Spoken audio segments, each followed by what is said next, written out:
You know, for as long as human eyes have gazed into the night sky, we have felt a peculiar pull, a whisper, a promise.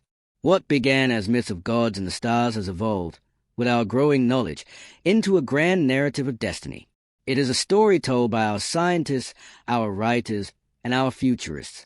It is a story so compelling, so deeply embedded in our vision of progress, that we rarely stop to question its most fundamental premise. The story goes like this. Intelligence is the universe's great awakening. Once it sparks into being, through the improbable, beautiful accident of evolution on a world like ours, it carries within an inevitable imperative to grow, to expand, to reach out. First, we master our planet. Then, we turn to our star. We learn to harness its energy, to mine the asteroids, to build habitats in the void. Our nearby star system becomes a backyard. And then, the next logical, glorious step, we build ships that can cross the light years. We set sail for the nearest promising stars, Proxima Centauri, Barnard Star, Tau Ceti. We establish footholds, new homes. Given enough time, a few thousand years, a few 100,000, these footholds become colonies. The colonies become new centers of civilization. They, in turn, build their own ships. The process repeats, exponentially. Within 1,000,000 years, a mere heartbeat in the 13.8 billion year life of our galaxy, a civilization could, in theory, spread from one end of the Milky Way to the other. A galaxy transformed from a silent swirl of dust and gas into a vibrant, interconnected network of thought and life. And from there, why stop? The next galaxy, Andromeda, hangs in the void, a beautiful spiral of 1,000,000,000,000 stars, just 2.5 million light-years away. With patience, with technology we can scarcely imagine, we go there too, and to the next, and the next. This is the ultimate human, the ultimate intelligent story. It is a tale of consciousness becoming the defining feature of the cosmos. It turns the universe from a cold, empty, purposeless expanse into a garden to be cultivated, a home to be filled. It is a narrative of hope that banishes loneliness. It suggests we are not accidental orphans in an infinite blackness, but the vanguard of a universe waking up to itself. It is beautiful, and it is fundamentally, physically, and logically impossible. What I will present to you is not a pessimistic take on our engineering capabilities. This is not about the limits of our current rocket fuel or life support systems. This is about the immutable architecture of reality itself. The universe is not a passive stage waiting for actors. It is an active, dynamic, and in many ways, profoundly hostile arena for the kind of expansion we dream of.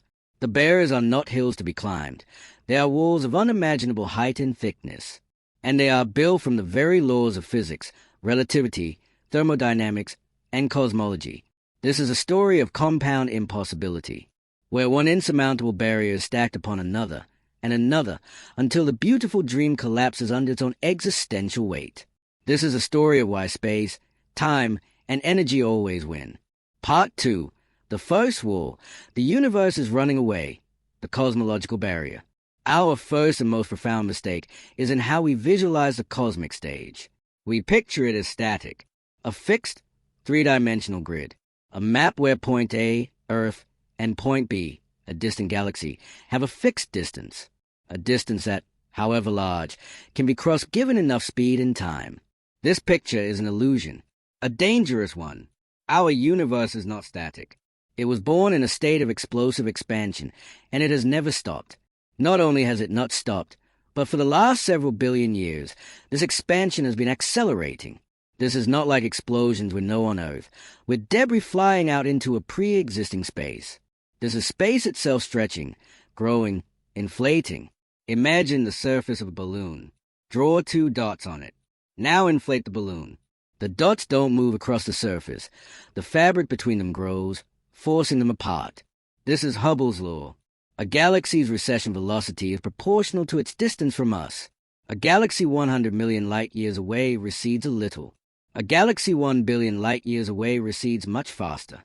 Now, follow this to its logical, breathtaking conclusion that at a certain distance, the cumulative stretching of space between us and the galaxy means the galaxy is moving away from us faster than the speed of light. This creates a boundary called the cosmic event horizon. Let me be unequivocal about what this means to the dream of colonization. A galaxy beyond our cosmic event horizon is not just far away, it is causally disconnected. Forever, no signal it sends can ever reach us. No light, no radio wave, nothing. The space between us is stretching faster than the signal can travel through it.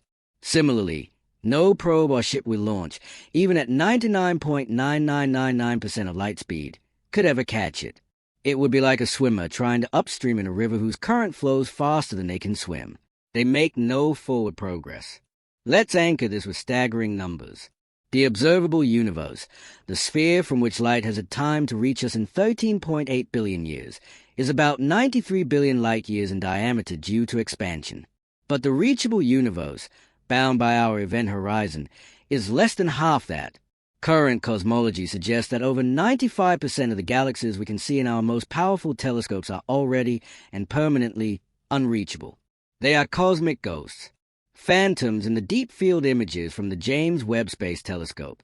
Their light reaches us, telling stories of the ancient past, but their present and future are forever severed from our own. And it gets more forbidding. The acceleration, driven by the mysterious dark energy, means this event horizon is shrinking. Galaxies that are barely within the realm of theoretical reach today will be carried over the horizon tomorrow. The universe is not opening its doors for exploration. It is actively and permanently slamming them shut, locking everything into isolated, island universes that can never communicate or interact. This is the first and most absolute impossibility. It is not an engineering challenge. It is a geometric decree written into the fundamental structure of space-time. Before we even consider building a ship, the universe has already placed a vast majority of its real estate on the other side of an uncrossable moat. Part 3. The second wall, the abyss of deep time, the temporal barrier. Fine, one might argue. We focus on what's left. Our local group. Our galactic neighborhood, a few dozen galaxies, including Andromeda, bound together by gravity and thus not being swept apart by cosmic expansion. Andromeda, a mere 2.5 million light-years away. A stone's throw on the cosmic scale. Here, we meet the second wall, not of space, but of time. Even if we achieved 99% of light speed, a feat requiring energies that beg a belief, a journey to Andromeda takes approximately 2.5 million years from the perspective of the universe at rest. To comprehend this scale, 2.5 million years ago on Earth, the earliest species of the genus Homo were just beginning to make stone tools. The entire saga of human civilization, agriculture, cities, writing, science, has unfolded in less than 0.1% of that time. This scale, millions of years, is not a backdrop. It is an active, corrosive, and omnipotent force. It introduces the intimate impossibility, the survivor's trilemma. Candidate 1. The biological ship, a multi-generational arc, a closed ecosystem hurtling through the void. The immediate problem is cosmic radiation. Our galaxy is awash in high-energy particles from supernovae, neutron stars, and other violent events. Shielding can reduce but never eliminate this rain over such distances. Over millions of years, the cumulative dose is absolutely biologically lethal. DNA strand shatter. Cellular repair mechanisms are overwhelmed. The genome accumulates catastrophic errors with each generation. But let's assume perfect shielding. Now you face ecosystem entropy. A closed, finite system must recycle everything perfectly for millions of years. One nutrient imbalance, one toxin buildup, one critical species extinction, and the entire biosphere collapses. The probability of maintaining such perfect stability is effectively zero. Candidate 2, the suspended animation ship. We freeze the travelers, put them in stasis. Frozen tissue does not stop physics. Cosmic radiation still passes through, causing cumulative molecular damage, broken bonds, cross-linked proteins, shattered DNA. Over a million years, this turns a frozen body into a non-viable biological fossil. Furthermore, the machinery maintaining the stasis field must itself operate flawlessly, without maintenance, for epochs. A single component failure dooms all. Candidate 3, the machine ship, a von Neumann probe, a self-replicating, AI-piloted vessel. Machines are not immortal. Cosmic rays induce bit flips in memory and degrade microscopic circuitry. Material fatigue, even in the hard vacuum of space, occurs over 100,000-year cycles. The software, no matter how robust, would face an insurmountable problem: mission drift. Over 1 million years of autonomous operation, with no possible updates or debugging from home, the eye's goals could subtly corrupt. The probe that arrives may not be a colonizer, but a demented archaeological relic, its original purpose lost to accumulated glitches. Candidate 4, the digital ship. We upload our consciousness. We become data, traveling as pure information. This seems the ultimate transcendence. But information is physical. It is stored in quantum states, in spin orientations, in charge traps. All are susceptible to decay. The problem of bit rot over cosmological timescales is a thermodynamic inevitability. Error correction algorithms can fight it, but they themselves require energy and computation, and they are not perfect. To maintain the coherent, subjective continuity of a single consciousness for 1 million years against the relentless noise of the universe is likely an impossible task. You might preserve a copy of a mind, but would the conscious entity that wakes up at the destination be you, or just a corrupted facsimile that believes it is? This is a survivor's trilemma. Biology erodes. Machines corrupt. Data decays. Nothing we can conceive of survives the abyss of deep time intact. Time is the universal solvent. Part 4. The third wall, the bankruptcy of energy, the thermodynamic barrier. Let us engage in a fantasy of pure optimism. Let us assume we have solved the problem of the survivor. We now confront the physics of the journey itself, the economics of energy. This is not about needing a lot of power. This is about confronting fundamental, prohibitive costs dictated by the equations of relativity. To accelerate any object with mass to a significant fraction of light speed requires imparting near-infinite kinetic energy. The closer to light speed, c, the more energy required, approaching infinity at c itself. Let's use hard numbers for a modest mission. Suppose we want to send a robotic probe with a mass of just 1,000 tons, about the mass of a fully loaded SpaceX Starship, to Andromeda at 90% of light speed. The kinetic energy required is calculated by Einstein's relativistic formula. 4-hour probe. It equates to roughly 10 to the power of 23 joules. To grasp this number, this is the ** total energy output of the entire human civilization at its current rate for over 20,000 years. All our power plants, all our industry, all our consumption, concentrated and fed into a single machine for 20 millennia. 4-1 probe. Now, consider propulsion. A chemical rocket is laughably incapable. Even a fusion rocket, using the most efficient reaction imaginable, would require a fuel mass millions of times greater than the payload. The ship becomes almost entirely fuel tank. The more elegant idea is the light sail, a giant ultra-thin mirror pushed by an equally giant laser based in our solar system. This solves the fuel problem. The fuel is photons, but it merely relocates the energy problem. The laser itself must fire at petawatt-scale power, continuously, for decades, focusing its beam with impossible precision over light-year distances. Building and powering such a laser would be a civilization-spanning project, consuming a sizable fraction of a star's output. This creates an insurmountable opportunity cost. Any civilization capable of such an energy mobilization is a civilization that has essentially reached the peak of what is possible within its home star system. It has abundant energy, vast computational resources, and presumably a high quality of life. Why would such a civilization gamble its entire economic and energetic surplus, the work of generations, on a single, perilous mission to a star that offers nothing it doesn't already have? There are no unique resources in Andromeda, no special knowledge waiting that couldn't be gleaned from a telescope. From a rational actor perspective, the project is economic insanity. The return on investment is effectively zero, while the cost is total. It fails not at the level of physics, but at the level of purpose and logic. Part 5. The fourth wall. The death of meaning. The communication coherence barrier. Let's perform one final, miraculous thought experiment. We have conquered it all. Cosmology, time, survival, and energy. A ship reaches Andromeda. A colony is established. A thriving new branch of civilization takes root. What has been achieved? Let's examine the connection to home. The colony sends a triumphant message. We have arrived. All is well. That laser pulse or radio wave travels at light speed. It takes 2.5 million years to reach the Milky Way. The home civilization receives a signal. They are overjoyed. They formulate a reply, a compendium of all they have learned in the intervening millennia. They send it. Another 2.5 million years pass. Total round-trip communication time, 5 million years. What civilization remains coherent over 5 million years? What government, what culture, what language, what shared frame of reference persists across such a chasm? The Earth, or whatever the home world has become, that received the "we have arrived" signal would be as alien to the beings who launched the ship as the Jurassic period is to us. The colony is not an extension of the home civilization. It is the genesis of a new one, a separate, isolated species of intelligence.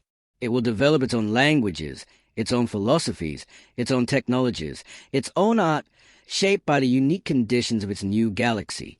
This is not colonization in any meaningful sense. This is cosmic speciation. It is abandonment, not expansion. You have not built a galactic empire. You have orphaned your children in the void and planted the seed of something wholly other. The very concept of a unified galactic civilization shatters under the tyranny of light speed lag. Civilization requires shared memory, continuous dialogue, and collective action. Without real-time, or even millennium-time, communication, you do not have a civilization. You have a disconnected archipelago of isolated islands, each living in the distant past of the others, incapable of coordinated purpose. The empire is a myth. The network is a fantasy. The delay is a dictator. Part 6. The Great Silence Explained. There is no paradox. This brings us to the most famous question in astronomy, the Fermi paradox. Enrico Fermi's simple, devastating lunchtime query: where is everybody? The paradox is powerful because it rests on seemingly sound assumptions. The universe is old and vast, with countless potentially habitable planets that if intelligent life is not exceedingly rare, some civilization should have arisen billions of years before us that if interstellar travel is possible, even at a small fraction of light speed, such ancient civilization could have colonized the entire galaxy by now, therefore. We should see evidence everywhere. Yet we see nothing. The sky is silent. The proposed solutions, the great filter, the zoo hypothesis, the inevitability of self-destruction, are all sociological. They assume the physics of expansion is trivial and that the sociology of aliens is what explains the silence. Our analysis reveals a more fundamental, more elegant truth. There is no paradox. We don't see galaxy-spanning civilizations, because galaxy-spanning civilizations are physical and logical impossibility. The silence is not a puzzle to be solved with guesses about alien behavior. The silence is the expected default state of a universe. Civilizations are not rare sparks that flare and die out before they can catch. They are permanent islands. They emerge in the ocean of a single star system. With unimaginable effort, they might build a few outposts on the nearest shoals, the next star over, perhaps. But they are forever imprisoned by the architecture of reality, the expanding prison of space, the corrosive acid of deep time, the prohibitive bankruptcy of energy, and the shattering lag of communication. They live, they wonder, they create, they may even beam signals into the void, and they die alone, never hearing an answer, not because no one is listening, but because the ocean between islands is, by the universe's own design, unvoyageable. The Fermi paradox is born from our flawed assumption that the galaxy is a traversable medium. It is not. It is the ultimate isolation chamber. Part 7. The clarity, our true cosmic purpose. This is not a message of despair. It is not nihilism. It is a message of profound and necessary clarity. It is the universe defining our terms of engagement. We have been chasing a dream of conquest, of filling the void. We have misunderstood our role. The universe has shown us, with the brutal elegance of physics, that we are not galactic conquerors. We are island gardeners. Our destiny is not written in the stars. It is written in the soil beneath our feet, in the air we breathe, in the connections between our minds. This realization changes everything. It means there is no cosmic backup plan. This island, Earth, our solar system, is not a cradle to be left behind. It is the only home we will ever have, the only stage upon which the entire human saga, from here to eternity, will play out. This grants our home an importance that is absolute, not provisional. The great project of intelligence therefore undergoes a radical shift. It is no longer the conquest of the infinite. It is a perfection, the stewardship, and the celebration of the finite. The energy we dream of spending on impossible arcs must be spent securing our biosphere, mastering clean fusion, and healing our planet. The ingenuity for building generation ships must be directed toward ending poverty, curing disease, and building just and enlightened societies. The profound longing for cosmic purpose must be satisfied by creating breathtaking art, advancing deep understanding, and practicing radical compassion right here, right now, with the people and the world we have. We can look at the galaxy not as a territory to claim, but as it truly is, a mirror, the most breathtaking, majestic, and utterly indifferent mirror imaginable. It reflects back to us not our future dominion, but our present, precious, and isolated reality. It shows us our scale, not to diminish us, but to focus us. Our significance was never going to be found in painting our name across nebulae.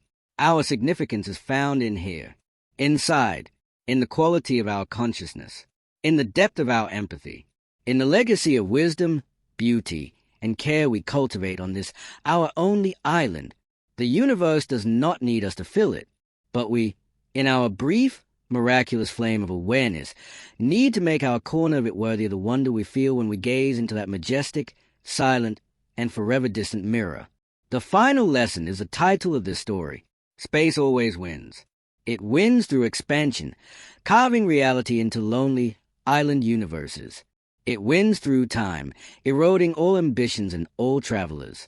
It wins through thermodynamics, demanding an impossible price for a ticket to nowhere.